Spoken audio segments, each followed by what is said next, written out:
Hello, ladies and gentlemen, and welcome back to Common Sense Crypto Channel. As with you always, this is Rich doing another video today on XRP. So I hope you're all having a wonderful day today wherever you are in this great world. We're going to talk about XRP. I'm going to start with this. I've watched for years as crypto pundits, media, founders, trollers, scammers, fraudsters point at Ripple and XRP and accuse them of everything we have eventually witnessed them all being guilty of. It's a playbook. Ripple's transparency has been used against it. Now, when you look at the SEC case, again, Ripple went in there fully transparent, ended up getting hit with a lawsuit. Ethereum went in there shady as hell and ended up with a free pass. But you see how everything fell apart in crypto as well. FTX collapsing out, Luna collapsing out. None of any of it affected Ripple or any of the other ISO coins. Now, another week and more FUD. Craig Wright calls XRP a useless pump and dump scheme. So Craig Wright wrote in a tweet, that Bitcoin cannot be adopted by institutional investors until it gets recovered under a legal order. However, Ripple's CTO called this comment dumb for so many reasons. He questioned why institutional investors are a target market for peer-to-peer digital cash, while he added which jurisdictions would it cover. Self-proclaimed Bitcoin creator implied that Ripple CTO is unaware of how finance works, and he holds no idea how the legal framework works out. He added that David Schwartz really doesn't understand Bitcoin, while he carries no experience in institutional investment.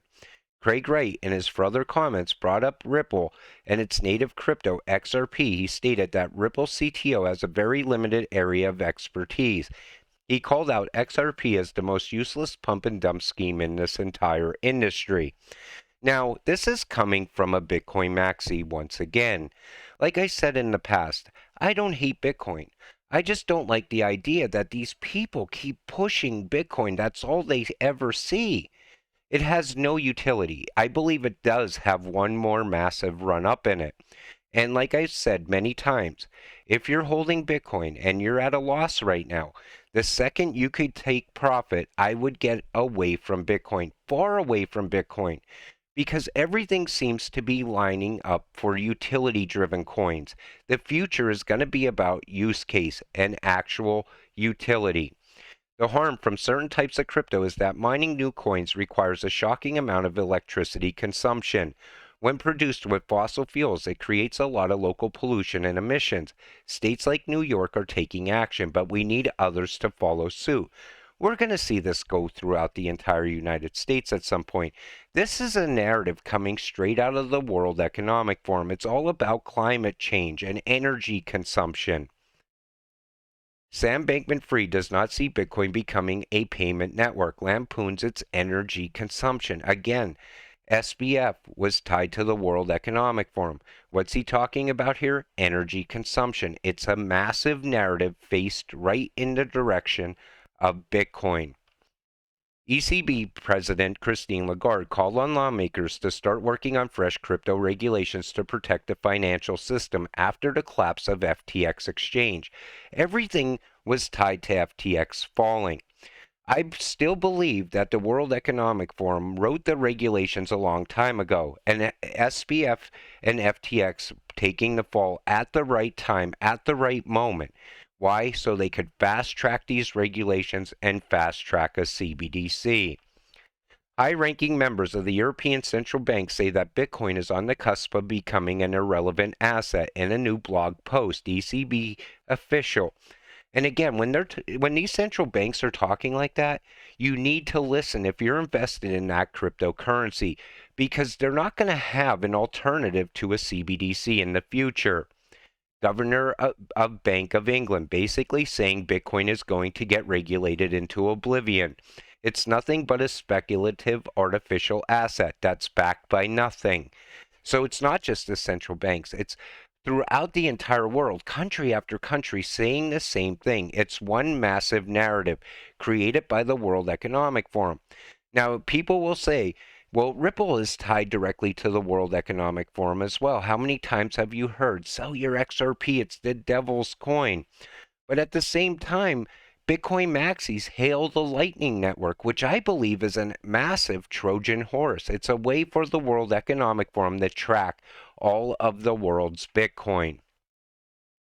Breaking, U.S. Senator Warren introduces bill to KYC self-custody Bitcoin wallets, surveil your users, and crack down on privacy tools.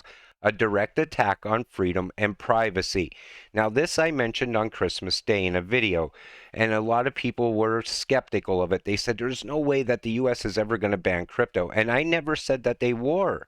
I wanted to point out what Senator Warren is saying.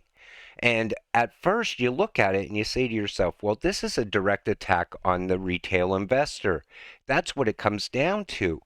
And other people said, well, that's a United States problem. No, this is a world problem. Anything that happens in the U.S. is going to be adopted throughout the world. Like I said, I believe it's all coming from one place, World Economic Forum. And Elizabeth Warren's law should actually be taken serious because we see here U.S. lawmaker crypto self-custody is antidote to FTX fraud. Keep Your Coins Act will protect self-hosted wallets. So some people are already starting to look at this and try to help out the retail investor, try to help out the American people, try to get ahead of some of this. Like I said before, even a CBDC, it's a very bad idea in the wrong hands. But the technology is good behind it. In the right hands, a CBDC could make life pretty simple as far as banking. But like in the wrong hands, it can enslave the world. JP Morgan says crypto is effectively non-existent for most large institutional investors. And the thing is, we beat institutional money into crypto. The institutional money hasn't even got here yet. We are still early. Many large institutions are now actively exploring and investing in cryptocurrency. Some institutions are already coming around to crypto. That's how early we are. We get to see everything literally get built out from the bottom up. That's because it's not regulated. You regulate it and see the money flowing.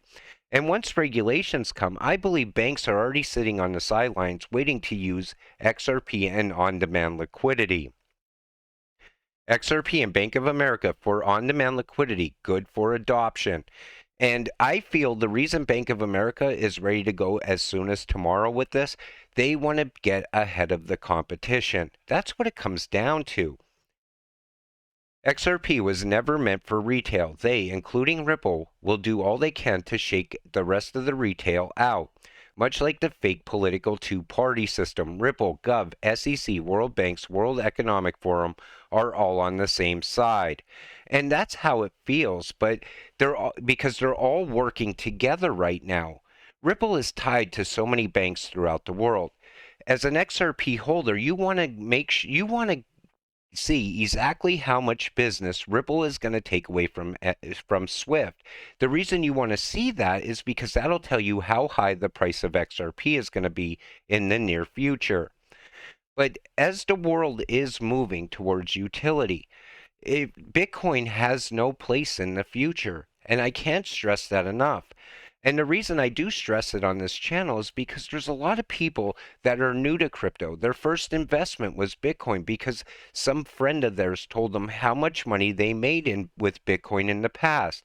But here's the thing, from where it sits right now, I feel Bitcoin is maybe a 6, at the most 10x, and that's on the high side. You could invest in XRP, get a lot more of it, and possibly get 100x at some point in the very near future once that new financial system rolls out. You need to invest for yourself. You need to try to invest in the right cryptocurrencies that are going to give you the biggest returns. That's what's great about investing in utility. And I believe utility is part of the fourth industrial revolution. It's the technology that's going to be utilized inside of the fourth industrial revolution. XRP is the bridge between everything. If banks use their own digital asset, it will become a walled garden and likely only used internally. Take JP Morgan coin, for example. No one from Bank of America will want to use JP Morgan's coin. They may have a BOA coin instead. And again, we're going to see transactions being made from one bank to another. It's not just going to be one country to another country. There's going to be a lot of transactions going on. But again, Russia's not going to want to use USDC. China's not going to want to use USDC. So if the US is going to send a payment to China, it's got to go through the trust layer, which I believe is going to be XRP. It's what makes sense based on facts that we've seen all throughout time. You got to follow the facts. You got to see the way the narratives are being set up right now throughout politics, because these are the people that are going to put laws and regulations in place in the very near future. So when you're investing in cryptocurrency, you got to see the facts. You can't just base your investments on speculation. Right now, all of crypto is speculation. Based on some facts, though, you could see the way crypto is going to move in the future. And if the facts point towards Bitcoin at some point going away or becoming irrelevant, maybe stay away from Bitcoin. I'd rather take the safe road, invest in utility, because it's the future. It's the technology. That's what we're actually investing in. With that said, I'm going to wrap up this video. I want to thank you all for watching. I appreciate all of you watching my videos. We'll see you in the next one. Have a great night.